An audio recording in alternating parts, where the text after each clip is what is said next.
પડકાર કરતી પુત્ર ને શિવા મરજો મરજો રણ મેદાનમાં દેશની આર્ય રમણી અમર છે ઇતિહાસમાં તો અમર છે ઇતિહાસમાં અમર છે ઇતિહાસમાં શિવાજીની માં જીજાબાઈ અને આ છત્રપતિ શિવાજી જે આ ભજનમાં એમનો ઉલ્લેખ કર્યો છે શિવાજીના માતાજી જીજાબાઈ છે એનું પણ આમાં વર્ણન કર્યું છે અને જનની જણ તો ભગત જણ જે કાં દાતાર ને કાં સુર નહીતર રેજે વાંદળી તારું નથી ગુમાવજે નૂર એવું કહે છે તો એ તો કોઈ કવિઓ સંતો ભક્તો કે બરાબર બાકી આ તો હરિની માયા છે અને ભગવાને કીધું કે હું સર્વ વ્યાપક છું તો આપણને બીજાને કોઈ ધૂચકારવા કે કોઈ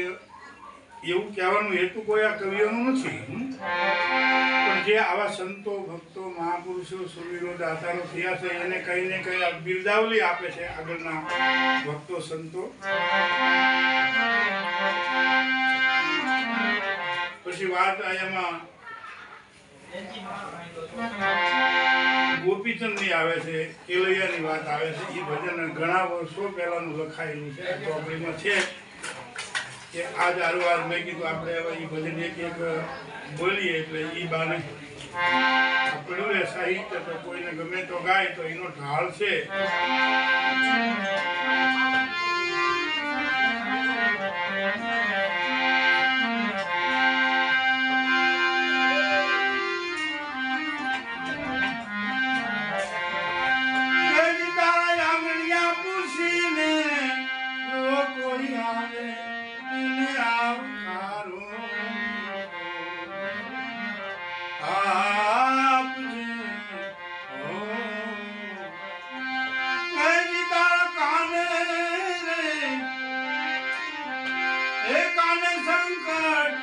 કોઈ સંભળાવે રે રે બને તો થોડા દુઃખ કાપજે ઈ ઢાળ છે મન તારા લાડ લાલ લાખો લાખો પ્રણામ અરે ધન ધન માત્ર મને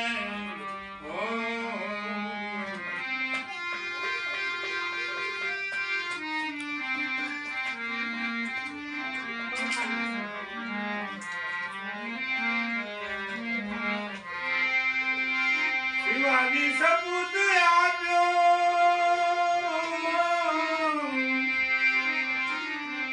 હિન્દુ ધર્મ હાથે રાખ્યો શિવાજી સપૂત આપ્યો હિન્દુ ધર્મ હાથે રાખ્યો માત તમે પારણામાં પાયા પાયા રૂડા સંસ્કાર રે ધન ધન જીજાબાઈ ઓ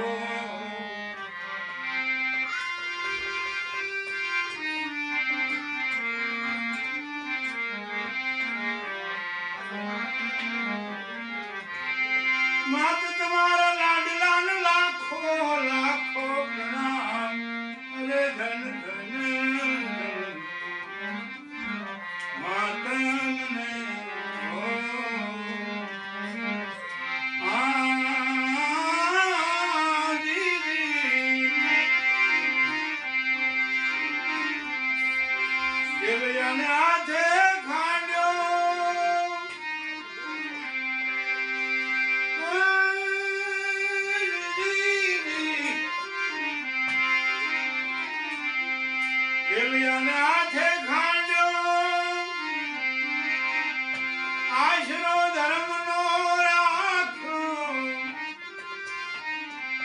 માત તમે રૂપાળા થઈ કેલૈયાને રાંધો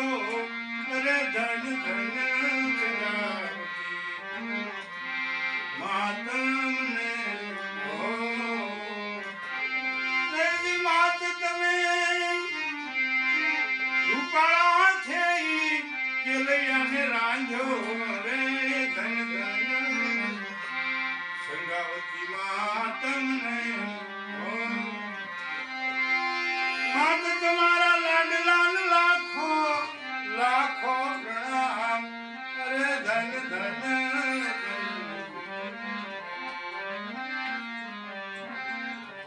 માતમને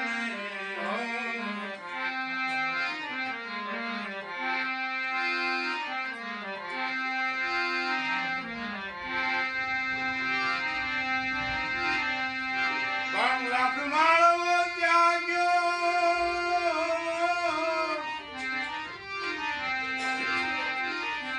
લાખ માળવો ત્યાગ્યો દેખ ગોપીચંદ ને આપ્યો માત તમે લક્ષરે 84 શિરે સોડાલો અરે ધન ધન માતમને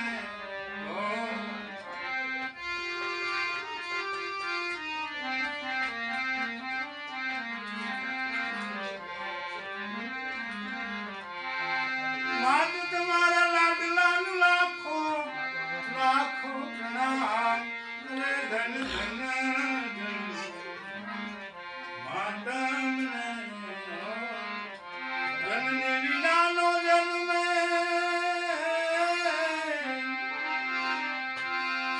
संत के सबूत नाम ने आवा धीर के अमर ना इतिहास ने धन धन मातम मात तुम्हारा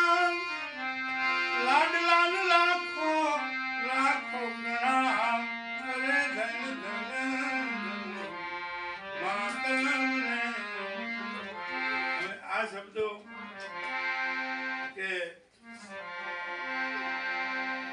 છત્રપતિ શિવાજીની વાત આવે અને કેલૈયાની વાત આવે શેઠ સગાવસાની વાત આવે સંગાવતી કેલૈયાની માની વાત આવે અને ગોપીચંદ 92 લાખ માળવાનો ધણી ભલો રે રાજા સતરે ગોપી ચંદ પરદેશ હવે કેવડે મોટી ત્યાગની આ વાત છે માય એને એમ કે બેટા આવું શરીર તારા બાપનું હતું અને એ શરીર એક દી ધૂળમાં ધૂળ થઈ ગયું માટીમાં મળી ગયું જાગી જા ગોપીચંદ ભક્તિનો માર્ગ અપનાવીને ભક્તિ કરી લે આ શરીર પછી વાર મળશે નહીં એવું કદાચ કીધું છે અને ગોપીચંદ 92 લાખ માળો ત્યાગી અને ફકીરી લે અને સાધુ થઈ જાય તો એ માને ધન્યવાદ આપ્યા છે એવા આપણે આ ભજનમાં પણ આ બધી વાતો અને સત્સંગ તો બધા લગભગ અત્યારે આપણે સૌરાષ્ટ્ર કાઠિયાવાડ કચ્છ કે આપણે ભારત ભૂમિમાં ગુજરાત તો એમાં તો સત્સંગ બધાને લગભગ હય જ હોય આ એક આપણી ભૂમિની આ તાકાત છે કોઈ પણને પૂછી લેવું આપણે કે આ ત્રણમાંથી એકનું ગમે એને પૂછો તો એ ખેતી કરતો હશે બકરા સારતો હશે કે હીરા ગણતો હશે તો તમે એને પૂછશો કે ભાઈ કેલૈયાની વાત હું અમે કદાચ મોબાઈલ થતા એમાં બહુ રુચિ ન રાખતા હોય તો ન ખબર હોય નગર જે 50-60 વર્ષના જે ઉંમરમાં પહોંચ્યા હોય ગમે એને પૂછીએ આપણે તો લગભગ એ તરત કહી જ દે કારણ કે આપણી આ સંસ્કૃતિ છે આપણો આ દેશ છે આપણી આ ધરોહર છે ભારત ભૂમિની એમાં ગુજરાત સૌરાષ્ટ્ર એટલે આ ભજનો દ્વારા આપણને કંઈ ને કંઈ આપણી સંસ્કૃતિ આપણા સંતો અને એના ઇતિહાસો આપણને કંઈ ને કંઈ શાંતિ તરફ લઈ જાય છે સુખ તરફ લઈ જાય છે એટલે એક ભજન બીજું ગાઈ નાખું અને પછી આપણે બંધ કરશું